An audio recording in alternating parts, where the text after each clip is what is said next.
Wild salmon ഇങ്ങോട്ട് മേടിച്ചുകൊണ്ട് വന്നിട്ട് നല്ല പീസാക്കിയിട്ട് മോഹൻലാലിന് ഇഷ്ടപ്പെട്ട വൈൽഡ് സാൽമൺ കറിയാണ് ഇന്ന് നമ്മൾ ഉണ്ടാക്കാൻ പോകുന്നത്. നാടൻ വെളിച്ചെണ്ണയിലോട്ട് കടുക് അങ്ങോട്ട് പൊട്ടിക്കുക, അതിന് പുറകെ ഇച്ചിരി ഉരുവായോട് ഇടുക, ഇച്ചിരി ഉള്ളിയും കരിയാപ്പലയും കൂടി ഇടുക, ശേഷം ഇഞ്ചിയും വെളുത്തുള്ളിയും കൂടി ഇടുക, ശേഷം മഞ്ഞപ്പൊടിയും മുളക് പൊടിയും കൂടി ഇടുക,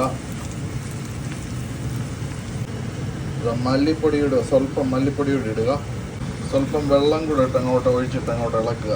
ഇനി നമ്മുടെ കൊടംപുളി അങ്ങോട്ട് ഇടുക, ഉപ്പ് ആവശ്യത്തിന് ഇടണേ. ചട്ടിയിലിരിക്കുന്ന മൺചട്ടിയിലാണ് ഇരിക്കുന്ന വൈൽഡ് സാൽമണകത്തോട്ട് നമ്മൾ ഈ ഗ്രേവി അങ്ങോട്ട് ഒഴിക്കുകയാണ്. ഏകദേശം ഇതേ ലെവലിൽ വെള്ളമൊക്കെ ഒഴിച്ച് ഇതൊരു അരമണിക്കൂർ ഇങ്ങനെ ഇരിക്കട്ടെ.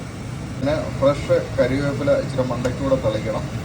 അങ്ങനെ മോഹൻലാലിന് ഇഷ്ടപ്പെട്ട വൈൽഡ് സാൽമൺ കറി റെഡി ആയിരിക്കുകയാണ്.